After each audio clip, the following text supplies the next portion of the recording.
Welcome to the Deep Dive. This is where we take your sources and really unpack the most surprising, insightful, and sometimes mind-bending facts. And today we are diving deep into Turritopsis dohrnii. You probably know it better as the immortal jellyfish. That's the one. So our mission, our goal for this deep dive is to explore how this tiny creature basically thumbs its nose at the biggest rule of nature. You're born, you die. Right, the fundamental law. And we want to understand what its unique ability might mean for how we think about life, about aging, maybe even about ourselves. We'll look at how it was found, kind of by accident, actually. Oh, really? Yeah, and dig into the biology behind this immortality. And there's this one scientist, fascinating guy, who spent his whole life on it. We'll meet him too. Sounds amazing. An accidental discovery, you said. It really is an incredible story. And yeah, like a lot of big scientific breakthroughs, it starts with a bit of luck, a bit of serendipity. That's usually how it happens, isn't it? Okay, so set the scene. Okay, so picture this. 1988, Christian Soner, a young German marine biology student. Okay. He's spending his summer in Rapallo, this beautiful little city on the Italian Riviera. A summer job. Right. He's researching hydrozoans. That's the group that includes jellyfish, corals, that kind of thing. So every morning, he's out snorkeling, grabbing samples. And among all the stuff he collects, there's this tiny, pretty unknown species, Turritopsis dohrnii. And he just brought it back to the lab. Yeah, kept his samples in petri dishes, watching them, studying their reproduction.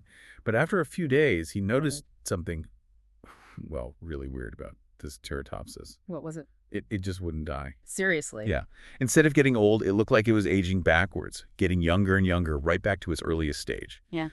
And then it just started its life cycle all over again. Whoa. Okay, that must have been confusing. Did he know what he was seeing, like the huge implications? Well, not right away. It actually took almost 10 years before people started using the word immortal for it. A decade. Yeah. What really pushed it forward were some biologists down in Genoa. They heard about Somer's findings, got really intrigued, and kept studying it. Or? Then, in 1996, they published this huge paper, called it Reversing the Life Cycle. Catchy title. It was, and it described how this jellyfish, basically at any point in its life, could just transform back into a polyp that's its earliest form and, quote, thus escaping death and achieving potential immortality. Potential immortality. Wow. So it really just breaks that fundamental rule. Born, then die. Seems like it. I'm trying to picture this reversal. Like, what does that even look like? It's hard to wrap your head around, honestly. One of the scientists who wrote that paper used some pretty vivid comparisons. Like what? Like, imagine a butterfly, right? Instead of dying, it just turns back into a caterpillar. Okay. Or a chicken turning back into an egg. Whoa. And the human version, an old man getting younger and younger until he's a fetus again. That's unsettling but descriptive. Benjamin Button jellyfish. Makes sense now. Exactly why they call it that. Okay, but we need to be clear here. Immortal sounds like it can't be killed, but that's not quite right, is it? No, that's a really important point. Good clarification. It's not invulnerable. Right. While Turritopsis dohrnii doesn't seem to die of old age, it can definitely still get eaten. Fish, turtles, sea slugs, they'll snack on it. Okay. It can get sick, suffocate if there's too much gunk in the water. Its immortality is about cheating biological death, dodging aging. It doesn't dodge, getting eaten. Got it. So it just doesn't age itself to death. That's still pretty incredible. Yeah. So what is this thing, this tiny marvel? What's it look like? How simple is it, really? Physically, it's minuscule, like 4.5 millimeters across and tall, genuinely smaller than your pinky nail. Wow. Usually it's this translucent white color, but apparently in colder waters, some can have this bright red bell. Huh, fancy. But despite this amazing trick, its body is super basic. No brain, no heart. No brain, no heart. Nope. And get this, just one opening for eating and getting rid of waste. Wait, it eats out of its own? Pretty much, yeah. It just really highlights the contrast, It's such a simple creature, but it pulls off this incredibly complex longevity feat. Keeps things streamlined, I guess.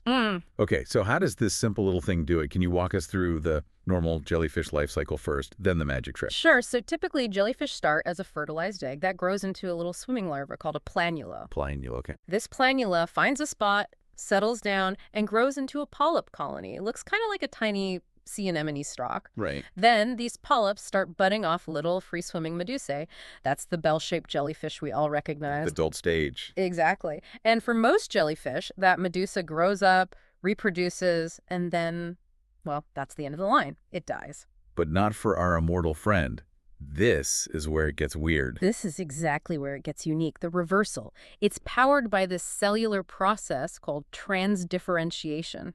Think of it as a cellular magic trick. Transdifferentiation, okay. So when the adult jellyfish gets stressed, maybe it's starving, or it gets injured, or maybe it just gets old, it starts to shrink. It pulls in its tentacles, basically balls up into this little blob, like a cyst. Just a blob. Yeah. This blob then floats down, sticks to something, and develops into a brand new polyp colony, starting the whole cycle over again. Wow. And that's transdifferentiation. That's the key. It's when specialized cells like muscle cells or nerve cells in the jellyfish can basically reprogram themselves. They de-differentiate, become like stem cells almost, and then re-differentiate into totally different types of specialized cells needed for the polyp stage. So they change jobs entirely. Exactly. And theoretically, it can do this over and over, potentially forever. That is genuinely mind-blowing, hitting the biological reset button. Yeah. So, okay, scientists must be going nuts trying to figure out how, right? What are the genetic secrets? Oh, absolutely. And this is where recent research, especially comparing its genes to a related jellyfish that does die, is giving us some amazing clues. Comparative genomics. What are they finding? Well, one of the biggest things is that T. dohrnii has roughly double the number of genes involved in DNA repair and protection compared to its mortal cousin. Double the DNA repair genes. Yeah. So it's like it has a super efficient maintenance crew for its own cells. That's a great way to put it. It has this whole suite of extra genes to fix errors when DNA copies itself and repair damage that happens along the way. This fights off genomic instability, basically, DNA getting messed up, which is a huge part of aging for most creatures, including us. Okay, so better repair. What else? It also seems better at fighting off oxidative stress. That's damage from, just the process of living, metabolism. T. dohrnii has extra copies of genes that help neutralize those damaging molecules. Antioxidants built in, sort of? Kind of, yeah, like genes for things called thioredoxin and glutathione reductase. And interestingly, when scientists have boosted these same genes in other animals, like fruit flies, it actually made them live longer. Wow. Okay, so better repair, better protection. What about telomeres? I always hear about those related to aging, the little caps on our chromosomes. Yes, another crucial piece. Researchers found some unique variations in the jellyfish's genes related to maintaining telomeres. So it keeps its shoelace tips intact. Yeah, basically. It seems to have ways to prevent those telomere caps from shortening as much as they normally do with age. It might have more copies of certain genes or unique versions of others that help maintain telomere length and keep the cells acting young and flexible, or plastic. So it's tackling aging from multiple angles. Repair, protection, keeping the chromosomes stable. What about the reprogramming itself, that transdifferentiation? How deep does that go? It seems to be a really profound cellular reset. When it does the reversal, it actually silences genes that normally keep cells locked into their specialized roles. Turns off the stay as you are signal. Exactly. And at the same time, it activates genes linked to pluripotency. That's the ability of a cell to become many different types of cells, like our own stem cells. So it tells its cells, okay, forget what you were, get ready to be something new. Precisely. It's a deep reprogramming. And what's really key here, what the research suggests, is that it's not just one magic immortality gene. Right. No single silver bullet. No. It seems to be this complex combination, a synergy of all these different genetic advantages working together: the enhanced repair, the stress resistance, the telomere maintenance, the cellular reprogramming ability. It's the whole orchestra playing together that lets it hit reset. A biological symphony, not a solo. That makes sense. Now, you mentioned a scientist who's dedicated his life to this. That brings in a really interesting human angle. It really does. We absolutely have to talk about Shin Kubota. He's a Japanese scientist based in Shirahama. Okay. And he has been consistently culturing Turritopsis dohrnii in his lab for decades, which is apparently incredibly difficult to do. He might be one of the only people, maybe the only person, who's kept them going so long in captivity. Decades. Wow, that sounds like painstaking work. Oh, incredibly so. His daily routine is apparently grueling. He spends at least 3 hours every single day. 3 hours? Yeah, just on the jellyfish, meticulously changing their water, peering at these tiny things under a microscope, even hand-slicing dried brine shrimp eggs into tiny, tiny pieces so they can eat them. That is dedication. Get this, he even travels with them, packs them in a little cooler when he goes to scientific conferences. No way. That's commitment. What fuels that kind of passion?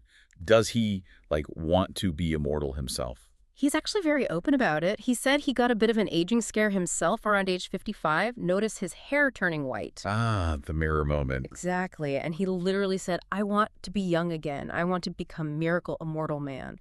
So yeah, there's a deep personal connection there. He sees potential answers for us in this tiny creature. And I read he's done some, let's say, hands-on experiments. He has. It sounds a bit shocking, but it's illustrative.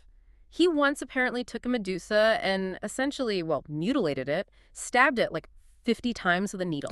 Why? To force it to rejuvenate, and it worked. He watched it shrink down, lose its tentacles, become like a meatball, as he called it, and then sprout into a new polyp. Wow. Talk about tough love science. He also documented his captive jellyfish just naturally rebirthing themselves, sometimes up to 10 times over just 2 years, sometimes only a month apart. Incredible resilience. But Kubota isn't just in the lab, is he? He sounds like quite a character outside of it, too. Oh, he's much more than just a lab scientist. He writes a lot, scientific papers, columns for a local newspaper, and famously, he writes songs. Songs? Yeah. About the jellyfish? Yep. He even has this superhero alter ego, Mr. Immortal Jellyfish Man. You're kidding. Nope. Complete with a white lab coat, a red rubber hat that looks like it has tentacles, red gloves, sunglasses, the whole deal. That is amazing. So he performs these songs. He does. In karaoke bars, apparently even on Japanese TV sometimes. But it's not just for laughs. There's a message. Absolutely. He sees the songs as a really important part of his work. He thinks it's the simplest way to get people to, in his words, love nature. He believes we need a kind of spiritual shift before we can or should handle something like biological immortality. What does he mean by that? He says things like, if everyone learns to love living organisms, there will be no crime, no murder, no suicide. It's quite profound. So it's not just about the science for him. It's about our values, our hearts. Does he worry about the science, though? He does. He expresses this real concern that humanity might misuse the science of immortality if we figure it out too soon. He draws a parallel, saying it could be like we did with the atomic bomb if our heart is not good. Okay. He thinks we're smart enough to maybe achieve it someday, but he questions if we actually deserve it yet, ethically and spiritually.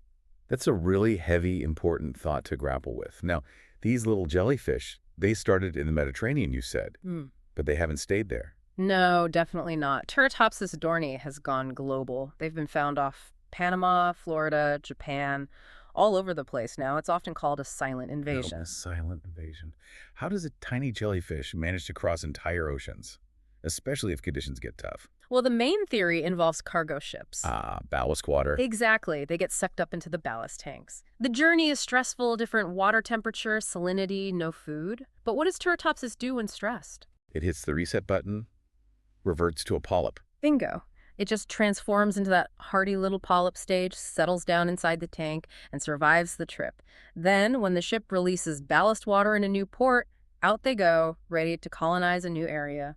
Clever little hitchhikers. Are they causing problems like other invasive species often do? Interestingly, no. At least not that we know of. Unlike zebra mussels or lionfish or other invasives that cause major ecological damage, there haven't been reports of significant negative impacts from Turritopsis spreading. Huh. Maybe being immortal makes you less aggressive. That's good news anyway. So, okay, they're simple. They're spreading. But how much can we really learn about ourselves, about humans, from a creature with no brain? Is the connection strong enough? You might be surprised. Genetically, there's actually, as one expert put it, a shocking amount of genetic similarity between jellyfish and humans. Really? Yeah, apparently if you discount a couple of big genome duplications that happen in our lineage, we look like a damn jellyfish, genetically.